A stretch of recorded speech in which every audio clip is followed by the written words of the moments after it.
This is great. I love it. I love it. I'll tell you.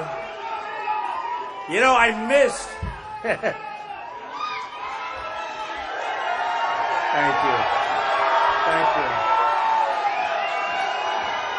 you. We have got to get out and vote. Remember that, folks. No matter what's going on in your life, if you're feeling miserable, if you're depressed, if you're down, if you're whatever the hell, you lost your job like everybody else is losing their job, you have to get out and you have to vote. Because, you know, I was watching Today television. They said, well, if Trump, we get by far the biggest crowds, like it's not even a contest. And they said, well, if those people actually go out and vote, but, you know, the dishonest press back there, they said, but I don't think they will. I think they will. But they said, if they actually go out and vote, the people that show up, like in Iowa, we had massive, the same thing, Virginia, Dallas, Oklahoma, South Carolina, North Carolina. We have these massive rallies, and it's incredible. And they said, well, if they vote, Trump wins. They actually said that. Baba boo. And we have to get out. We have to get out. We have to vote. Okay. So, you know, we've had some amazing news. I've missed this. You know, for like a week and a half, we've sort of been in limbo, right? All I could do was tweet. It was driving me crazy because there were no, like, events or anything planned. But we all had a good Christmas, right? Good. Merry Christmas. We say Merry Christmas. Other people won't say Merry Christmas. They'll say, oh, Happy Holiday. Happy Holiday. Merry Christmas, folks. Merry Christmas. The polls have been fantastic. You've seen the polls that just came out. And today one came out, Rasmussen, where I'm tied with Hillary. But don't worry, that's going to end. We're going to be far ahead. And Fox came out a couple of weeks ago, and we were leading. And another one came out, we were leading. We're doing very well. We haven't started on her. You know, she says, oh, we'd love to run against Trump. It's her worst nightmare. These people back here, they said, well, the Hillary campaign said they'd love to run. Yeah, she wants to run against me instead of somebody else. I guarantee you. You know, I try to explain to Chuck Todd and all these guys, you don't understand, Chuck. When they say they want to run against Trump, that means they don't want to run against Trump. They don't understand. You know, they report, yes. But then tonight, somebody reported that they are absolutely going crazy and they are devastated over what Trump is saying. Now we're getting back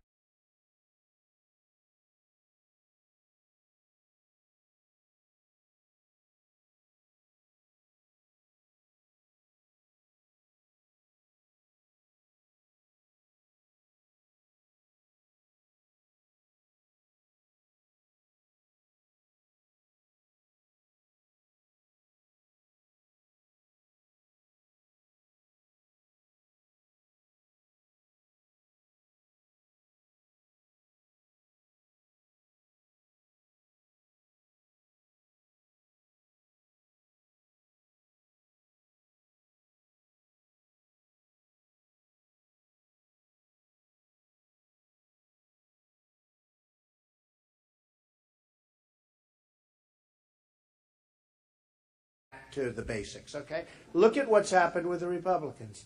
Every single person that's gone after me is gone. They're gone. They're gone. And the other candidates, he always talks about the polls. We don't. Well, they shouldn't because they're not winning.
I'm not going to play games. I saw one of the people that I'm running against the other day. They came up and they said, we're going to build a wall. It's the first time he said that. My wife was listening. She said, darling, he's copying you. He said the exact same words. He said, it's going to be a big wall. It's going to be a great wall. And he said the same words. I listened to it. I said, what are we doing here? The guy's copying. You know, if you remember, when I started this whole dialogue, and we announced on June 16th at Trump Tower, and I said, illegal immigration, and we're going to stop it. Everybody said, oh, and I went through and the papers, and I was getting absolutely, Rush Limbaugh, who's like a great guy, said he's never seen anybody receive so much incoming. I was getting, these guys were killing me. And then within 2-3 weeks, all of a sudden, it's sort of like, people were saying, you know, I think he's right. And then you had Kate, beautiful Kate from San Francisco, and you had Jamil from Los Angeles. You had a woman, a female, a veteran, a wonderful woman, 66-year-old veteran, who was raped, who was sodomized, who was killed by an illegal immigrant who was here, who was not supposed to be here, came in a number of times. Like the Kate horrible person came in 5 different times, at least, that they know of. And all of a sudden, and these are 3 instances, we have thousands. It's out of control. Horrible for the economy, taking our jobs, taking our money. It's a one-way street. They come over, they bring drugs, a lot of drugs. You people know better than anybody because you're really the recipient of that. But they come over with drugs, they go back with cash. Okay? Not a good deal. And they go over walls, and you saw the ramp. They built a little ramp. The wall's this high. They built a ramp. The trucks drive over the wall. They have Jeeps. They're loaded up with drugs. They drive over the wall. They didn't even rip the wall down. The wall's so small, they said, let's just put a ramp up. It would have been easier. They should have ripped the wall down. No, those are not Trump walls. They are not Trump walls. So illegal immigration, 48%. ISIS. Oh, that ISIS. We're going to knock the hell out of them. ISIS. Oh, we're going to knock them. We're going to do a job. We're going to get the real general. They may not have nice language. You know, we got rid of one of our best generals because he was very rough and tough, even though the men and women that were under him loved him. But very tough, and gave an interview, and he used foul language, and he said things, and, you know. Now, of course, our generals shouldn't be talking. They should be shooting. They should be out there. Did you ever see generals? They're always interviewed. They're always on television, generals. And they're always saying how bad we are. They say, one of them just said, like, they were talking about ISIS. So what do you think? Oh, it's a very tough problem for us. Tough problem. Can you imagine General Douglas MacArthur saying, oh, ISIS is a tough problem? He'd come up with his corncob pipe and his hat, and I'll tell you it would be, or General George Patton. Right? It would be over fast, folks. It would be over. It would be brutal, but it would be over. We wouldn't be fighting the endless war. I have been saying, take the oil, bomb the oil, kill the oil for years. They started doing it 3-4 weeks ago. And they don't do it right. You know why? They don't want to hurt the environment. No, this is a truth. They don't want to hurt the environment. Okay? We have a president that considers global warming to be more important than fighting wars of people that want to blow up our country, blow up our cities, kill our people. And he said global warming is our biggest problem. It's hard. The whole thing is crazy. The whole thing is crazy. Okay. Foreign policy, Trump wins with 30%. So here's some good numbers. Morning consult. Listen to these numbers. I don't know. Are they right? I think. 40% for Trump, 9% for Cruz. Everyone else way below that. ABC Washington Post. Great company, right? I don't love the Washington Post, actually, because but they treat me good in the polls. Okay? Nobody's going to say they give me any favors. That I can tell you. 38% for Trump, 15%, 12%, 11%, then you get into the singles, right? The Monmouth poll, 41-14. PPP Iowa, came out recently, 28-25, Trump over Cruz. They don't tell you that. They only go to the one poll, the Des Moines Register, which I have a big problem with. Between that and the Union Leader, which I think might be worse, okay? What a pile of garbage at newspapers. Okay. But I'll tell you should I tell you about what happened? Yeah. You know, you've heard a lot of the stories, so let's talk about the Union Leader, how dishonest. Okay, CNN, 36, he's a national, 36-16, right? Monmouth Poll, 41-14. Fox, 39-16. 39-16. Listen to these numbers. I demand the election be today. I want it today. Unbelievable.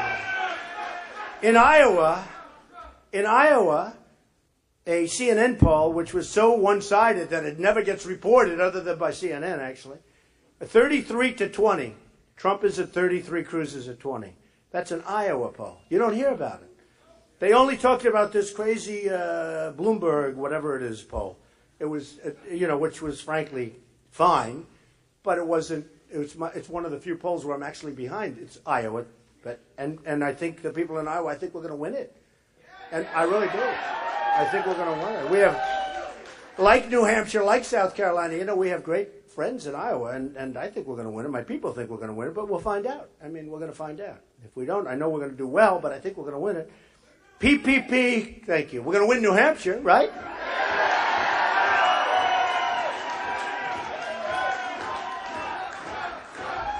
Trump.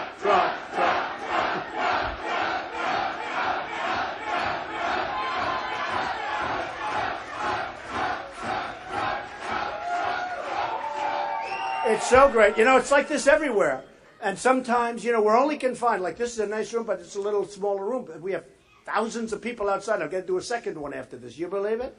Unless you want to give them your location and let them switch. Yes? No. I don't think you.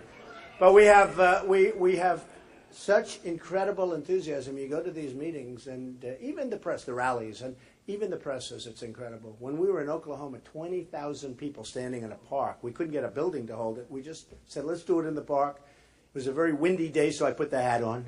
Okay? Very windy. Make America great. Do we love that? Right? Make America great. And in Dallas, we had 20,000 people in the Mavericks, where the Mavericks play. And Mark Cuban was great. He gave us the arena, and he said, you'll fill it up fast. And he was right. We started on a Thursday. And on Monday, we were packed. And we were actually packed before that. But on Monday, we came, and it was an amazing event. And in Mobile, Alabama, we had 35,000 people. We started in a hotel ballroom. That, after about 2 minutes, that was no good, because the people, they heard we were there. And we don't have a long time. We set it up like a few days in advance sometimes. But in Mobile, we started off in a ballroom. We went to a convention center, which held 10,000. After about 2 hours, we realized that wasn't going to work. So we just went to the football stadium. The place was packed. You probably saw that. So we just, in Phoenix, we have 15,000 people. It's been unbelievable. You saw the other one where we pulled the plane up in front of a big hangar. That was a massive hangar. The place was packed. We gave them a little show with that plane, I'll tell you. That was good, right? That was a good visual. Everybody loved it, but it was great. That plane was made in America. We don't say that. That's Boeing. Made in America. So in Iowa, we had PPP 28-25. You have Quinnipiac, and my favorite, Quinnipiac 28-27, and as I said, CNN 33-20 in my favor. So I think we're going to do great in Iowa. I'm looking forward to Iowa. And, we're down to almost like 4 weeks. Can you believe this? I mean, how quickly it goes. When I started on this journey, it was actually June 16th, but thinking about it a little before.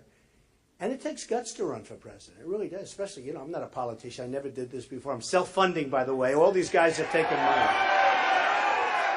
They're all bloodsuckers. They're all taking money. They're all controlled. They're all controlled by the people that put up the money, believe me.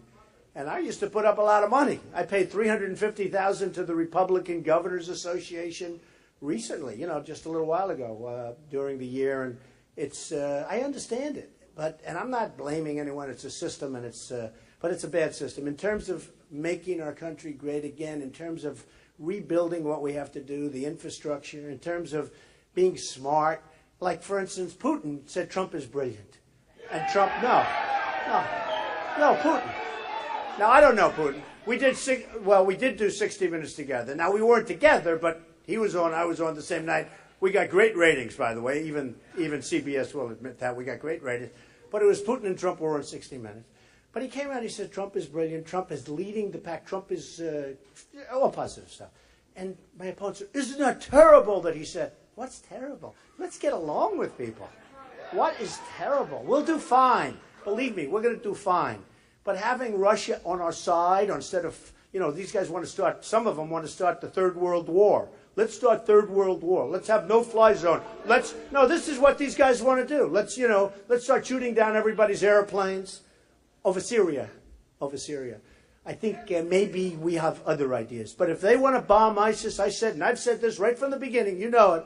If Russia wants to go and bomb ISIS, I agree. If Russia wants to bomb ISIS, excuse me, go ahead. Go ahead. Go ahead. Hey. And they don't like ISIS any better than we do, folks. You hear the whole thing. Now, we can't fight Syria and Assad, who's not a good guy, but we're backing people to fight Assad. We have no idea. Look at Hillary Clinton, what happened with Libya. Look at that. No.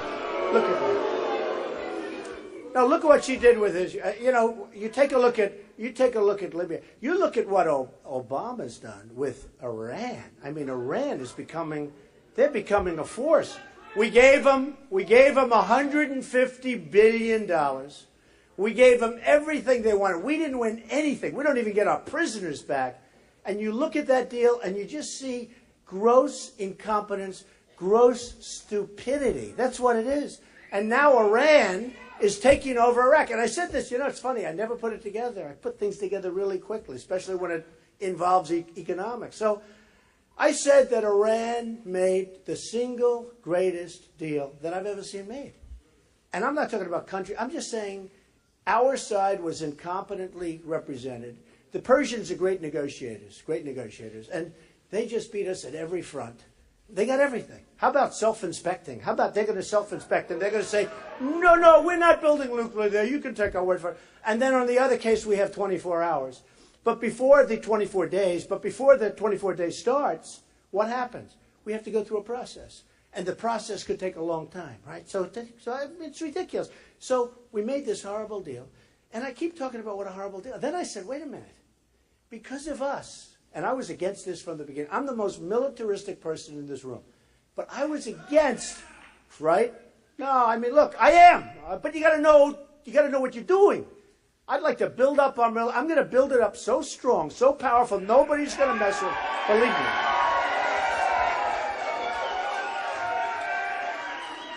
And we're going to take care of our vets. Where's my man? Where the hell is my man? Are we going to take care of our vets? We have, our vets, in many cases, are treated worse than illegals who come across the country. Good vet, beautiful vet, right? We're going to take good care of you. No, I don't know if you saw that over the weekend in Phoenix. This is where really a lot of bad news came out 2 years ago and a year ago. A lot of dishonesty, a lot of corruption. It's worse than ever. Just came out 2 days ago. You saw it. It was in the news. It takes so long to get a doctor. People are dying. They're dying waiting to get a doctor for something that could be a procedure or a pill or something really little, not a big deal. And they're dying. And these are our vets. This is why we're here. These are great people. We got to take care of our vets. So we're going to take care of our vets. And you are holding me to that, right? You better believe it. No, we're going to take care of our vets. But we're going to build it so big, so strong. And the funny thing is that you build your military really strong. It's really the cheapest thing you can do because you don't have to fight. Nobody wants to mess with you. Nobody's going to mess. Right now, General Oriano, when he left, he said, our country is the least prepared that it's ever been. He's talking about the Army. Who's on television again? All these guys on television. You know what? If I had one of my generals, even if they're retiring, if I had one, I'd say, don't say we're weak, even if we are. Don't say we're weak. He said we're the least prepared. I think he said in history, maybe from World War II. It's almost like, what difference does it make? It's a hell of a long time. But we're the least prepared ever. And I'm saying, even if it's true, don't say it. Don't say it. Why would the enemy have? Why do we have to have that on television? And then we had the other guy saying how tough it's going to be. I see so many of these people on television. There are certain words to describe what's happening with our country. And I used to say we're incompetently led. I gave up the word incompetent because it's really not good enough. What's the word we use? Stupid. So we have to be, what's so important? We have to be unpredictable. We're too predictable. Even these guys. I get up before these debates, and some of these, oh, and by the way, debates, speaking of it, okay, look at it. See the small Trump on top? That's just because it's my paper, I don't know. But on the bottom, they have Make America Great Again, GOP debate. Who won in the polls? These are all separate polls. No, it's true. Listen to this. Drudge, who's an incredible guy, Drudge, 46%. Now, you got to understand, again, 15, 16 people, 46%. Time magazine, other than I was on the cover 4 weeks ago, they do nothing for me, believe me. Because I should have been Man of the Year, but that's okay. Right? Well, everyone says that. I don't say it. I said they'll never pick me because I'm not establishment. They thank you. I'll be your Man of the Year. Well, you know, I really want to be Man of the Year in a year from now, a couple of years from now, when we want to straighten this mess out and then let them put me in. Okay? So, Time Magazine, 49. Slate, 51. Syracuse.com, 49. U.S. News and World Report, 69%. PBS, Public Broadcasting. I mean, you know, people think, oh, these polls, because they're online, they got to do them immediately, right? They think I'm sitting by a phone calling in. They're getting 100,000 calls. I'm not making that many calls. I'm not going to spend that much money. It's not worth it.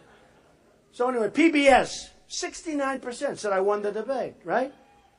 Washington Times, 62%. CBS, 59%. Fox 5 Las Vegas, 62%. And NewJersey.com, 49%. Think of it. Think of it. I mean, and then I go home and I watch these very, very dishonest people. Well, Trump was okay in the debate. He was okay. Not his best night. Not his best night. I said, I thought I did great. You know, I thought, how about Bush where he makes a commercial? You know, he's trying to show he's tough, right? Tough. He's trying to show you his energy. I said, you're doing better. You keep going. Another 20 years, you'll be okay. No, he's trying to show you. So he makes a commercial about me. He's spending millions and millions of dollars, okay? And he has me standing there, and he's doing all the talking. Because when I'm ready to talk, where every time I talked, he got killed. But where I'm ready to talk, they don't have me talking. So he goes, and you will do this, and you will do that, and Donald Trump. And I'm saying, well, do I ever get to talk? So they just have me standing there like this. You remember when I talked? I said, wait a minute. I'm at 42%. You're at 2%. You started off over here next to me. Now you're falling off the end of the stage. No, it's true. It's true. No, but think of it.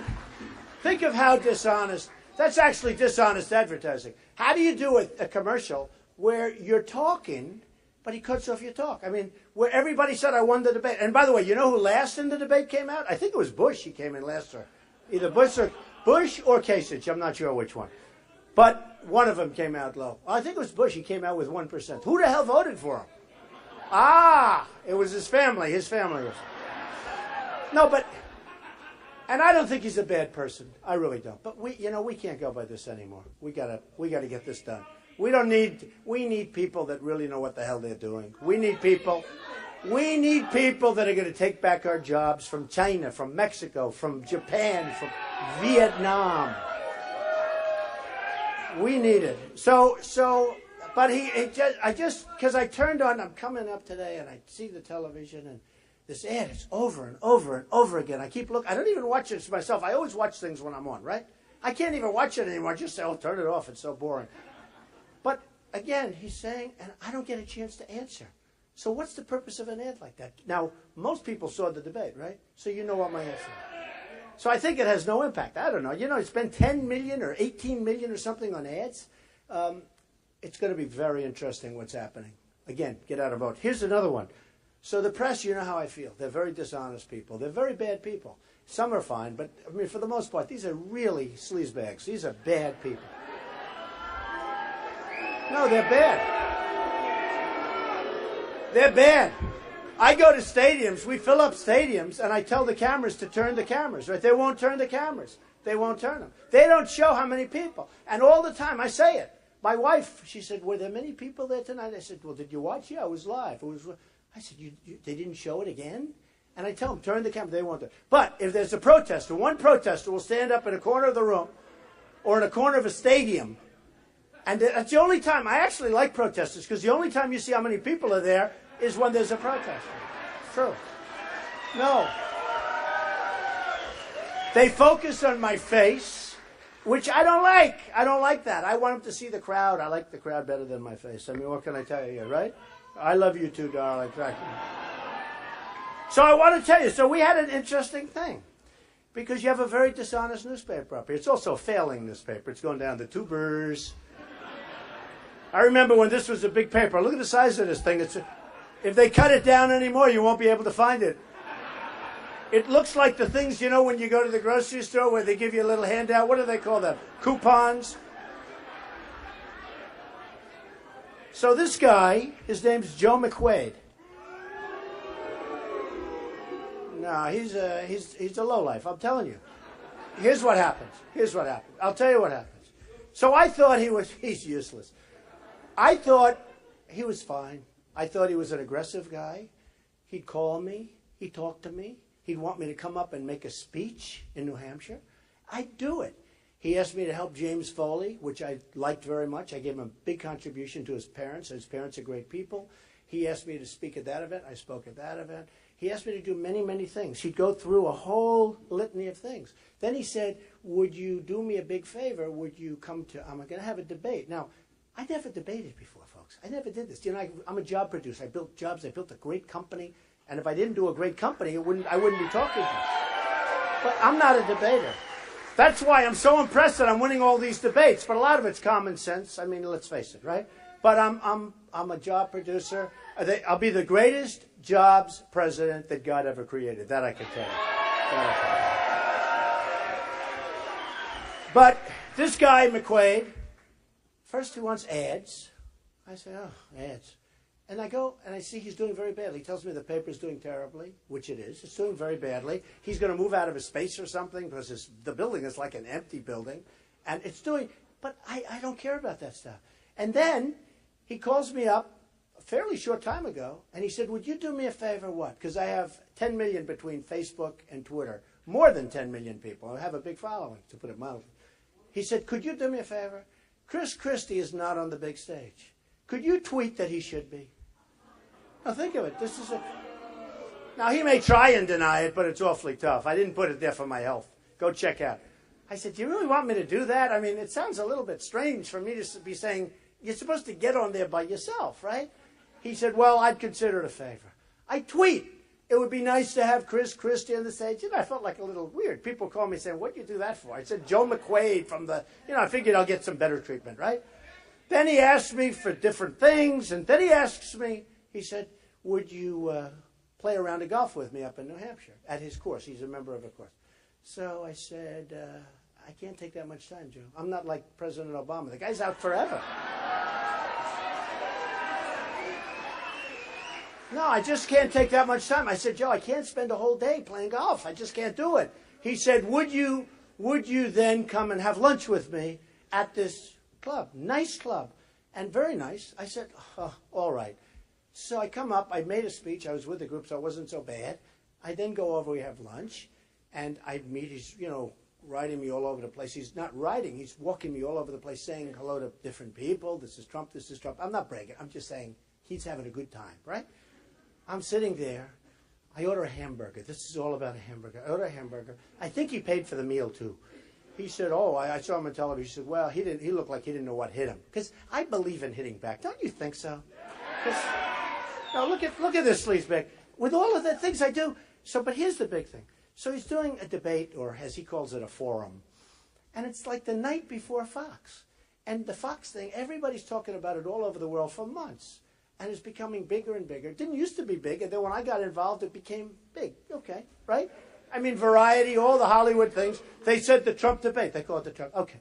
So, number one, I didn't really want to come up here, but I was the only one. I said, Joe, I can't do it. I'm not doing it. I wrote him a note. I said, I'm not doing it.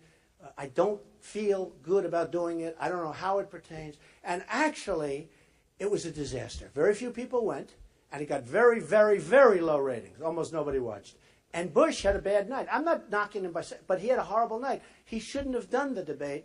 It was very bad for him. But they did it because the union leader, they figure, has some power. It used to have power when it was run by the Loeb family. They did a great job. But it's lost its power, I think. I mean, I don't know. Maybe it doesn't. Maybe it has more power than I think. But I think, I watch this guy, and honestly, he's a loser. So listen. So he wants me to come up and do the debate. And I said, Joe, I really don't think it's appropriate. And I speak to the people at Fox. How would you feel if I went and did a debate? They weren't exactly thrilled because they want to have the big first debate. They don't want to have me debating. And anyway, I didn't do it. I think I was the only one. Some did it by satellite. I think I was the only. They were down senators. They were down. They thought they were going to do well in the run. Hasn't worked out that way for them either. But they did by satellite. And it was over. It was done. Nobody cared. And it was very. I looked at the seats. There were a lot of empty seats in the auditorium. And it was a disaster, okay? I should get credit for that. Vision. They call that vision, okay? I'm the only one that didn't do it. They call it vision. Just like vision was don't go into Iraq. Even though you're strong on the military, don't go into Iraq. You destabilize the Middle East. Vision was writing about Osama bin Laden in my book in 2000. Nobody ever heard of Osama. I wrote about Osama bin Laden. Joe Scarborough, a great host in the morning, Morning Joe, right? He said, wait a minute, Trump wrote about Osama bin Laden 2 years before the World Trade Center came down. Somebody should have gone out and gotten him. And I wrote about him because I would see him, and I would read about him, and he was a very threatening guy. I said, we got to take this guy out. But I wrote about him. That's what you need, okay? But I should get credit for not doing the debate. So I didn't do the debate. He was really furious. He was very, very angry. And I wrote him a nice letter afterwards. I said, sorry, I just can't. And it probably means you won't endorse me, but I can't do it. Okay. But in the meantime, I've done all these things. I made big contributions to charity. I came up, I made speeches with him. I thought I got along with him fine. And then what happens? So tell me what happens. He endorses Christie, and that was okay. And I figured that was going to happen because when he called me up a couple of months ago to see if I can get Christie onto the main stage, I said, I think he's going to endorse Christie, right? Why would he be doing that? And the first time I met with him, he said, I'll never endorse Christie. And the reason he said that, he hated that Christie embraced Obama so strongly before the election, right before the election. I happen to think, I don't know if it cost him the election, but it cost him a lot of votes. And there are many people that think that endorsement, when Obama went to New Jersey, that endorsement was responsible for the loss of the Republican Party in Romney. I mean, it was certainly not good. In fact, when I saw it, right, I said, I think he's going to vote for Obama. I actually called a friend of mine who's involved with him. I said, is he voting for Obama? I mean, honestly, it was terrible. That was where they had the flood, they had the hurricane, and Obama went to New Jersey, and it was like, he was like a little child, Christie. It was like he was so, right? Give me a hand. No, but he was so, only in New Hampshire could this happen. Only in New Hampshire. So anyway, but it's called Spirit, by the way, and you're okay, okay? I didn't knock you for that. I think it's very cool. But, so I said, he told me, he said, that was terrible. And I came out, I told my people, and this is a long time ago when I first met Joe McCabe. I think the first time. McQuaid, I said, I really think that, the one person he's not going to endorse is Christie because he couldn't stand the fact that he did this. Anyway, so what he did is he endorsed Christie, and that's fine. I mean, you can do it. But he doesn't understand. The Star-Ledger, which is the big paper in New Jersey, said he must have made a mistake. There must be something wrong. Nobody called us. You've had tremendous downgrades, either 9 or 11 downgrades of the bonds. It's number 50 out of 50 in terms of economic development and in terms of the economy. It's like one of the worst in the country for jobs. It's a disaster. I have property in New Jersey. The taxes are through the roof. They're through the roof. And you go through it. So you have Obama.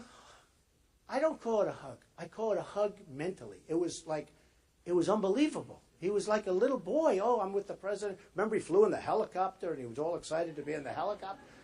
I said, I would have put you in my helicopter. It's much nicer. It's true. No, I thought it was a terrible thing. Okay, so what else happened? The George Washington Bridge. Now, he's got 3 or 4 people. They're with him every day. A lot of you people, you have companies, you have friends, and you're with the friends every day, right? And you have breakfast. He would have lunch or breakfast with them all the time, and dinner, with this little group of, his cabinet. Now, the George Washington Bridge is the largest in the United States, and it's the most traveled on bridge, I believe, in the United States, right?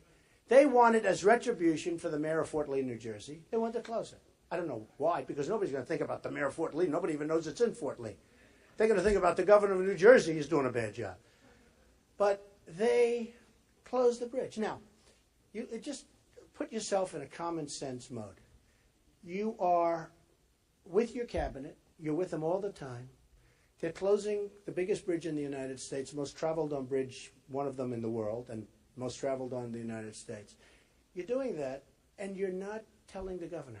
And you're with him all the time. You're not saying, Governor, by the way, sir, we're closing the George Washington Bridge tonight. No, you're having lunch and you don't happen to bring it up. Does anybody believe that, honestly? Is there 1%? No, right? No. Is there 1% chance? And I'm not, I've been friends with Christie, but when McQuaid, who's really Christie's lapdog, I will tell you. That's all it is. First of all, I know you're happy he's up here because he's up here.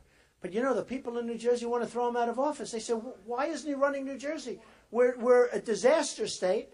We're going to hell. And our governor's up in New Hampshire every single day having town hall meetings. He ought to be doing it in New Jersey, in all fairness, okay?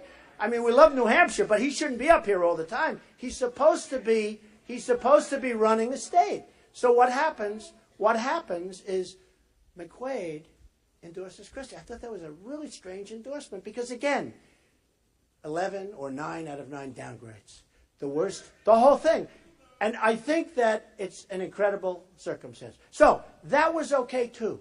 But the Star-Ledger wrote a whole big thing about how could they possibly do it? And they said he's one of the worst governors in the history of the state. How could they possibly do this endorsement? How could they possibly do it? They didn't understand it. And they said they never even called us. Normally you'd call the big newspaper. That's the big newspaper in New Jersey. And they'd say, what do you think? Well, it was, I don't know, strange thing. Okay, so what happens is the following. I figured that's okay, but I've been really nice to him. So I get killed. I get absolutely killed. Today this guy writes a front page story about me. A lot of it, what he said is really good. I'm tough, and I'm tough. And I am tough. And, we need a little toughness now. But we need a little toughness. But this dying, it's a dying paper. And again, this was a big power here years ago. Although, think of this.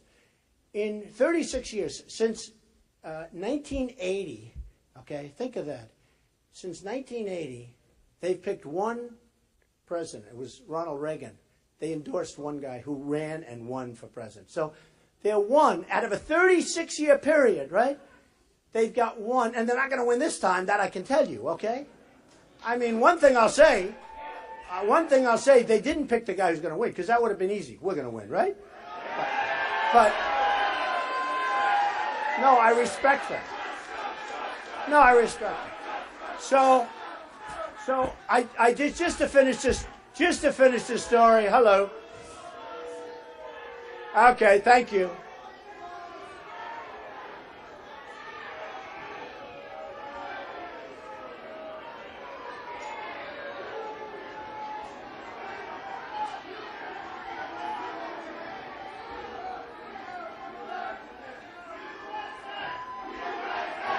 USA, USA, USA, USA. It's always a single, and whenever that happens, they make that the big story. Can you imagine with all these people? I tell the story. The first couple of times, I was rough. Get him out of here. I want him out of here. Get him. And the next day, they said, Trump was brutal and horrible. He's a horrible human being. The next time it happened, right? No. The next time it happened, I said, be nice. Be really nice. Don't hurt him. Please don't hurt him. Be nice. The next day they said, Trump is a much weaker person than we thought. I can't win. So you're too tough or you're too whatever. But I will just tell you. So I said, there's no way, because they did so much for this guy, a sleazebag. There's no way he'll say badly about me because he actually told a big announcer that Trump is a wonderful guy. Can you believe it? Then he writes this stuff. So he's controlled, and I just have to tell you, it's your paper. It's not a good paper. You know it's dying. I don't think it's going to be in business more than 2 years. He told me they got to move out of their building and the whole thing. They let John and some other guys go that are fantastic people and fantastic writers. But I just want to tell you, I think it's a very disloyal act when you're nice to a person.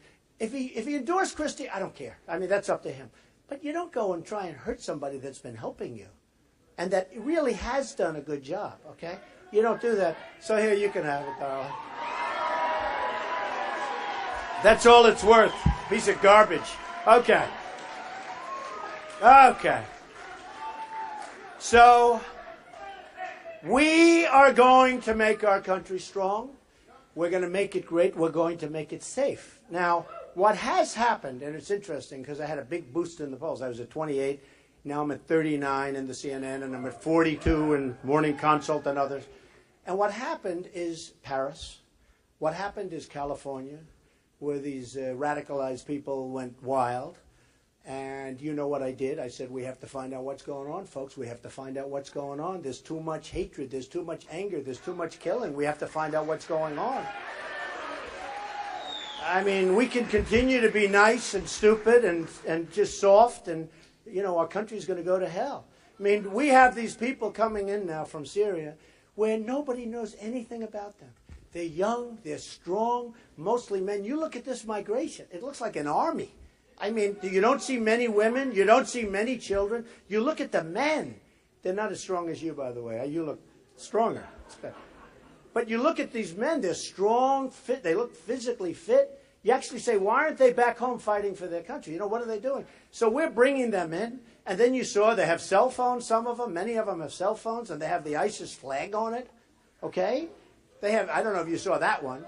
And then you saw where they've come up with a counterfeiting of our passports. Did you see that? Where they actually have our passports and they have a printing machine now. I mean, these are not stupid people. We need smart people. We need tough, but we need smart. Tough is no good. We need tough. We need smart. We need really smart, because these are not stupid people. So now they have our passport. They make our passports. Isn't that nice of them, ISIS? And then we take people in, and we know sometimes they're with ISIS, and they come back, and they're fighting for ISIS, trying to kill friends of ours, kill us. Because eventually they're just going to say, what do I have to go away for? Let's just do it at home. And when you think about it, we let them back into the country. Now, we know they're ISIS. Why are we letting them back in? I got to tell you, one of the first things I'm doing, they're not coming back in. They go out, they're gone. They're gone. They're gone.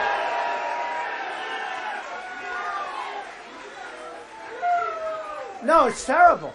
It's terrible.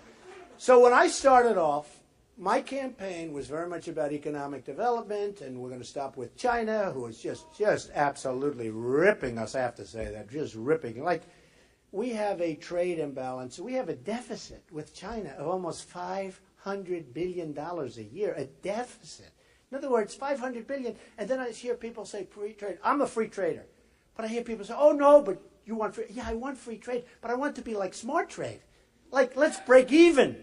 I'll even take breaking even. But I don't want to lose $505 billion a year for the privilege of getting ripped off by China. I don't want that. It's not going to happen. It's not going to happen. With Japan, you know, they send us their cards. We have all, by the way, we have all the cards. We have all the cards. But we have people that don't have any idea about negotiation, or they're bought off by their lobbyists and by the special interests. Because I actually said, nobody can be that incompetent. You know, some of these deals we make, folks, it's not because they're incompetent. Actually, they're very competent for themselves. But they're not really incompetent. They are lobbyists. They're special interests. When somebody gives Hillary, you know, $10 million and $5 million and $2 million, and they're on Wall Street, and, you know, she's trying to go back a little bit. She's trying to go to the left a little bit because she's got this whack job, this wacko named Bernie Sanders. He was telling people, well, Trump and I have some of the same people. I don't think there's too many Bernie Sanders people there. Well, we have a few different, although he does agree that we're getting ripped off in trade. That's one thing I'll say. The one thing I agree with, he's very strong. You know, he feels we're getting ripped. The problem is he can't do anything about the rip-off. He won't be able to do anything. I'm really good at that stuff. That's what I do. But, you know, the one big thing, he wants to double and triple your taxes and give everybody everything free, and you're going to pay for it. Your taxes are going through the roof. Can't do it. You can't do it. And I'm cutting your taxes down very, very low. You saw my tax plan. Cutting it way down. We're cutting business taxes down. We're cutting all of them down. So I can't imagine this guy has a chance. But I heard yesterday he's trying to get some of my people. And I said, I don't know, is he talking about the same people that I'm talking about? I don't think so. So anyway, but he wants to do massive, massive, massive tax increases. And people don't talk about that. And Hillary Clinton doesn't talk about it.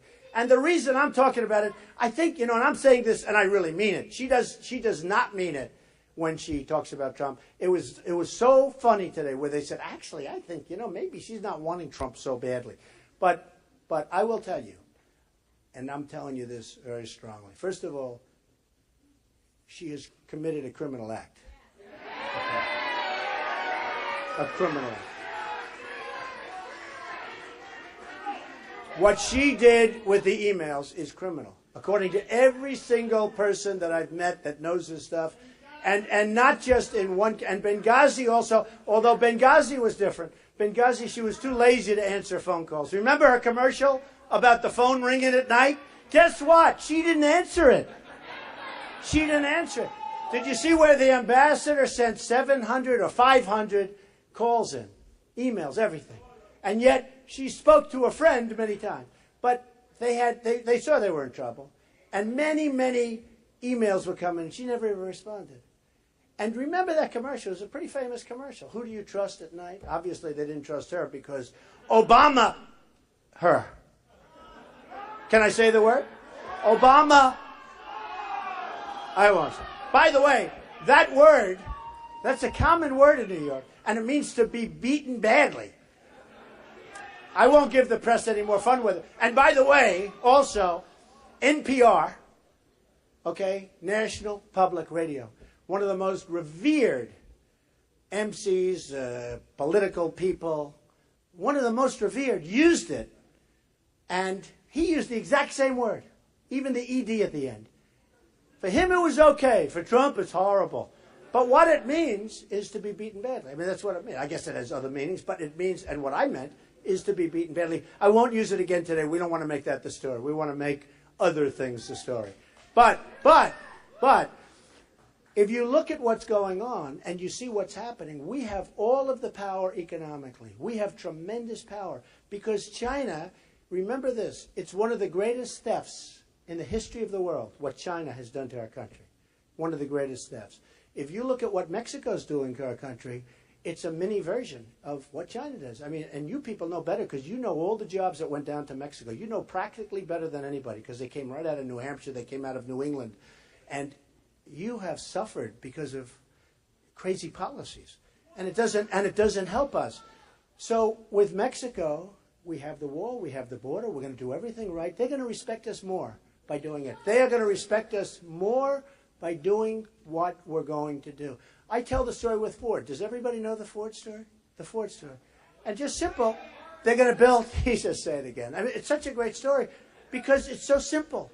But Ford's going to spend $2.5 billion building a plant in Mexico. So that means they're going to close different plants, mostly in Michigan, I guess. And how does this help us? And then we take their cars, trucks, and parts, no tax, no nothing, like people that don't know what they're doing. They just drive them. Next thing they're going to have the illegals drive them right across the border. No, they'll have it. Might as well. If Hillary gets in, that's what's going to happen. Ford will build its plant, and the illegals will drive the cars right in, and they'll probably give them the car, too. Might as well have the car. They won't give them, they won't give them to our vets, but they'll give them to the illegals, right? So, So I said, that's not going to happen. And I tell the story. I'm just doing it abbreviated because a lot of you heard it, but a lot of people didn't hear it. But it's so good. $2.5 billion Ford spending. And they're doing it, they're spending it in Mexico. By the way, Nabisco now is closing its big plant in Chicago, and they're moving it to Mexico. Why? We're never going to have an Oreo, right? No more Oreos for Trump. No, which is a good thing, not a bad thing. That's good in a lot of different ways. But, so with Ford, so they're going to do it. They're going to send their cars. Now, here's what happens. When Hillary gets called, and she knows, these aren't stupid people. She knows it's no good for our country. But her lobbyists and her special interests are all getting paid by different companies, including Ford and various others. And they're going to say, you can't, the super PACs, the crooked super PACs. How crooked are those super PACs? Man, they are bad news. They are so crooked. They're bad news. We had super PACs set up for Trump. I didn't even know who the hell the people were. You'd see people on television. One of them did the Art of the Deal PAC. Two nice-looking young guys. I saw them on Fox. They were being interviewed. They look, well, I don't know what they're going to do with the money. People are going to send them money. I have no idea what they're going to do. I mean, some of the candidates have their super PACs now running their campaigns. They've given up. But the super PACs are running, and I guess it's not correct. They're not supposed to be doing it. I guess you could say it's illegal, but you're not supposed to be doing it. But these super PACs are out of control. So with Ford, Ford has this plant, and Hillary, let's say, finds out, and she says, well, I don't want it, I don't want it, I don't want to. And then she'll be called by one of her donors, by a special interest or by a lobbyist, and they'll say, we gave you $5 million. You can't do that. That would be very disloyal, et cetera, et cetera. And bottom line is they will fold 100%, like 100%. With me, I don't take any of their money. I have turned down so much money. It sickens me to think of it, because my whole life, no.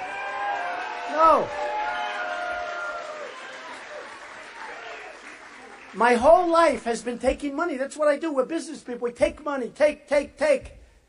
Some people said, he plays too tough a game. We need somebody who's going to play. Yeah, I play tough. We play. We do it. It's a game. And, at a certain point. And now I want to put that, whatever that is, I want to put it to use so that we get rid of some of the 19 trillion, which, by the way, it's going to 21 trillion. And did you see what was passed 2 weeks ago? All right? It won't happen. Here we are, okay, so we're disappointed in Democrats. I'm more disappointed in the Republicans. That the Republicans let that get passed. The visas, the Syrians, all funded. Everything, the border coming through, everything is funded. Everything is funded. That is one of the most disgraceful things I've seen. And it took, 24 hours? It was like done. These Republicans, they were going to go down. I'm a Republican. I'm a conservative. And some of them don't like me because I tell the truth. They're going to go down to Washington, and they're going to raise their hand against Obamacare. They didn't do it. They were going to kill Obamacare. They didn't do it. You even had a judge that should have done it, Judge Roberts. He didn't do it. He didn't do it. He had 2 chances to do it. First time, 100%. Second time, would have made it so it would have gone fast. It's going to go anyway. Here's the good news. It's going anyway. But it's going to be no, it's going. It's going. The beautiful thing about if I run and if I win, so I run, and I said this before I decided, I said, if I run and if I win, I'll be able to undo these horrible rules and regulations that have been crippling our businesses. You see, I hope so, because I'm working my ass off. This guy,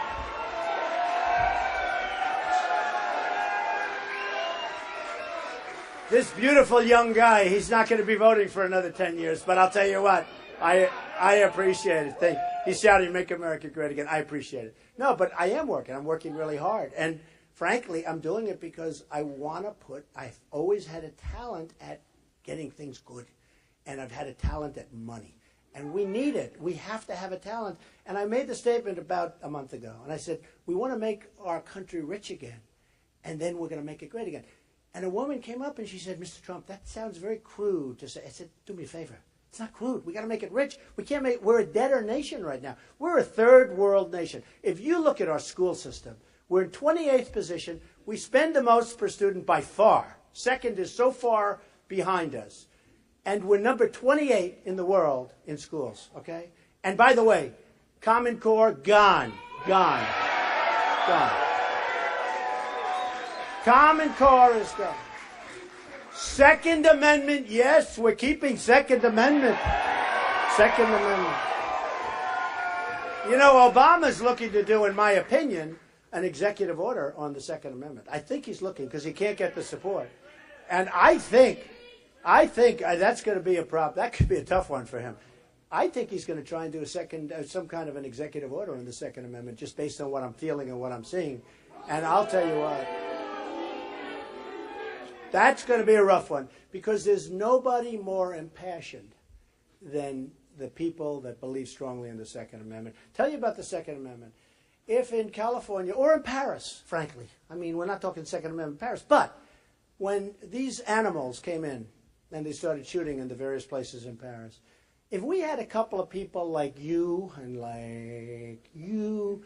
a couple of people, 2 or 3, you guys definitely, you guys, they wouldn't have gotten off the first shot. This guy, they wouldn't have gotten off the first shot.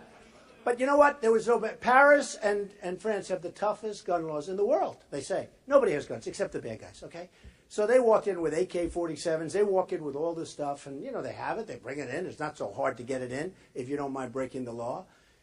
They were the only ones with any weapons, and they had big weapons, powerful weapons. I mean, 130 people dead, many more are going to die. You have people that are hanging by a thread in hospitals. And they were just shooting people randomly. And then the press calls the head guy with the dirty hat, calls him a mastermind. And I've been hitting them so hard. I said, don't call him a mastermind, because they are playing the internet better than we do. We invented the internet. They play it better than we do. They radicalize people over the internet. So I said to him, look, don't call the press. Don't call him a mastermind. And I've been saying that for 3 weeks, and I don't hear it anymore. I said, he's a low-class sleazebag who happens to be dead right now. And I call him the guy with the dirty hat, okay? Because that's a good expression. And they go in, and they shoot people. Now, if one of you folks had a gun strapped to your waist or put on your ankle, strapped out to your ankle, and you could say, whoa, look at that. That's not good. You, boom, boom, boom. And they received a little fire, would have been people hurt, but it would have been a very small number by comparison. And I know one thing, they would be gone. They would be gone. But we don't have that. And when you think about it, same thing in California. They walk into a room with no guns, no anything, innocent people. They were friends. These people threw them like an anniversary party or something. I mean, there's a sickness going. There is a sickness going. This radicalization is there's a real sickness. Now, I say it's a sickness. Somebody will say, that's not nice. It's kind of, folks, there's something wrong. We got to find out what's going wrong. There's something really bad happening. There's something bad. So they go in, they shoot all those people, 14, 16 people dead, others going to die, and they shoot them. Now, if a couple of people had guns in that room, it wouldn't have been that way. It wouldn't have been that way. Even you don't need to have everybody. If a few of the people had guns, it wouldn't have been that way. And you could say it for how about the army base where the 6 soldiers were killed? And 2 of them were like world-class, these were top-of-the-line soldiers. One of them was a world-class marksman. And they had a gun-free zone on a military base. You believe this? First thing I'll do, we're going to take care of our vets. We're going to take care of our police, because our police are being mistreated terribly. They're being mistreated terribly. And we are going to end gun-free zones on military bases, folks. They're going to end. That's going to end. That's going to end day one. That'll end day one. That's an executive order if I ever saw one. That's going to end day one. So when I'm with friends from New York, liberal, they say, oh, well, we're against guns. Okay. Well, and then I go into Paris. I said, okay, let's assume that we're in Paris and they're shooting us and everybody's standing there like, oh, please. And they're saying, you over here, boom. You over, this is what was happening. Come over here, boom, boom, boom, boom. Nobody could do anything. Nobody could do anything. They were helpless. It was horrible. When you hear the stories, it was horrible. I explained that to these guys, these people that want to knock out the Second Amendment. They lose the debate so badly that they're embarrassed. They don't even want to talk. If it's in front of people, they don't even want to talk about it. Well, let's go to a different subject. They lose. And the next day I said, so have you changed your mind? No. They don't change their mind. And I'm not even saying they're bad people. There's something going on there. There's something wrong. But we are going to have a strong Second Amendment. We are going to keep it. We're not going to let them play with the bullets. They want to take away the bullets. One of the concepts, because it doesn't necessarily talk about bullets, so they want to take away your ammunition. We're going to have a strong Second Amendment. We're going to have it. And it's better for the country. It's strong. It's good. I have 2 young sons. They're hunters. They've been in the NRA for so long. So am I, but they've been in for so long. And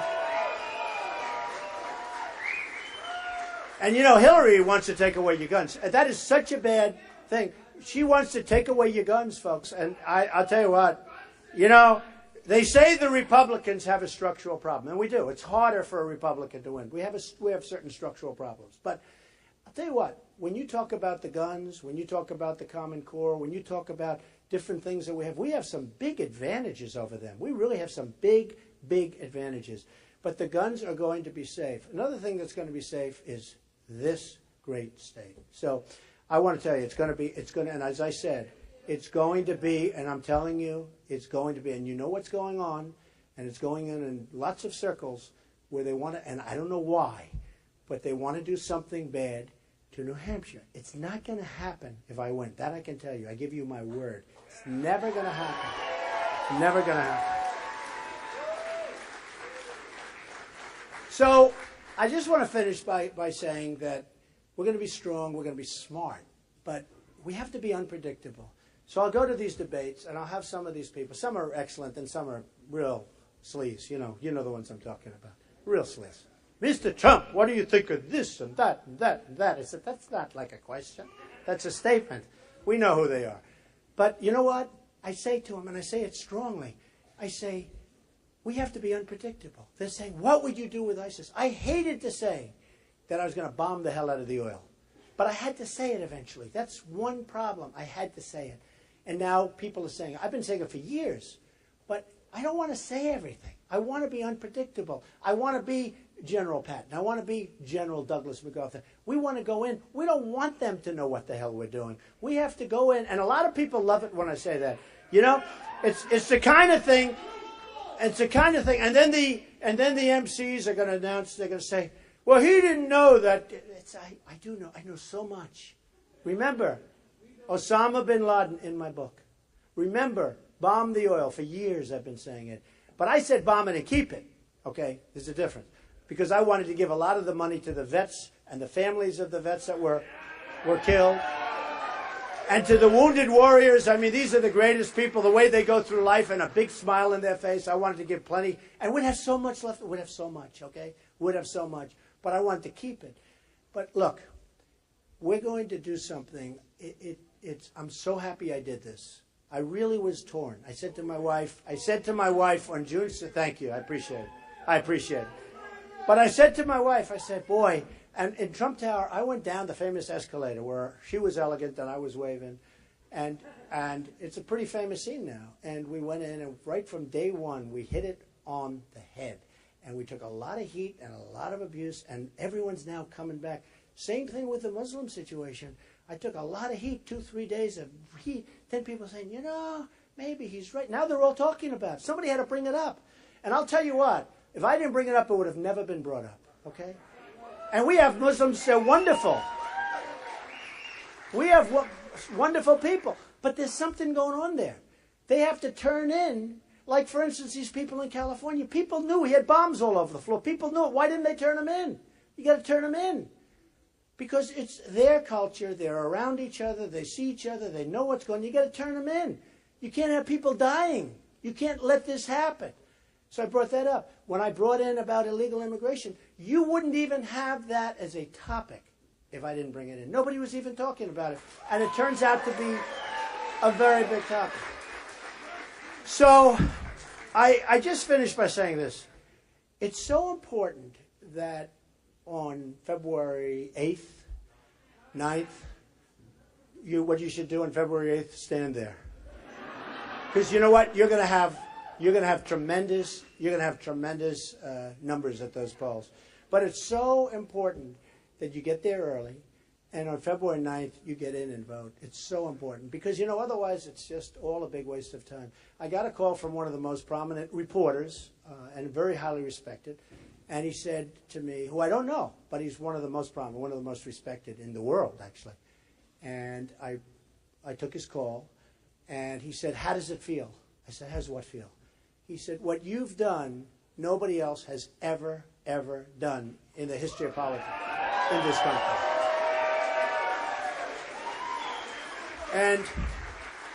And even the other day, CNN said #1 story, Trump. NBC said #1 story, Trump. So many of them, #1 story, Trump, Trump, Trump. Okay, that's fine. But you know what? He said, how does it feel? And I said, I don't know what you mean. He said, what you've done. I said, look, let me just tell you a little secret. What I've done doesn't mean anything if I don't win. It doesn't, to me. It really doesn't. They said no, and he said, no, it doesn't matter if you win or lose. What you've done is you've changed the whole dialogue. You've changed everything. You've changed politics as we know it, and I want to know how you feel. I say, I will let you know after I win, because honestly, unless I win, it doesn't mean a damn thing to me. I can tell you that. So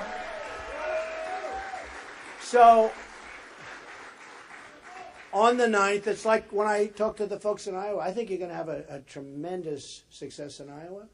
meaning, and I say you because we're all together. It's not me. We're all together. This is a movement, folks. This is a movement. You'll get one of these other candidates up here, and they'll have 30 people, 40 people, 28 people. It's true. I see it. We had a thing where we had 4,500 people in New Hampshire, and Bush was down the road, meaning like 30 miles down the road. You know, it's New Hampshire. It's a long way. But 30 miles down the road, and he had 109 people. We had 4,500 people. This is a movement. This is an unbelievable thing is happening. I don't even use the term silent majority because they're really a noisy group of people. They want to... It's true. It's true. So, you know, I've been saying, and to a large extent this is true, the American dream is dead. But I'm going to make it bigger and stronger, more powerful, more beautiful than ever. More beautiful than ever. Remember. And just to finish off, we are going to make America great again. I love you. I love you. Thank you, everybody. I love you. Get out of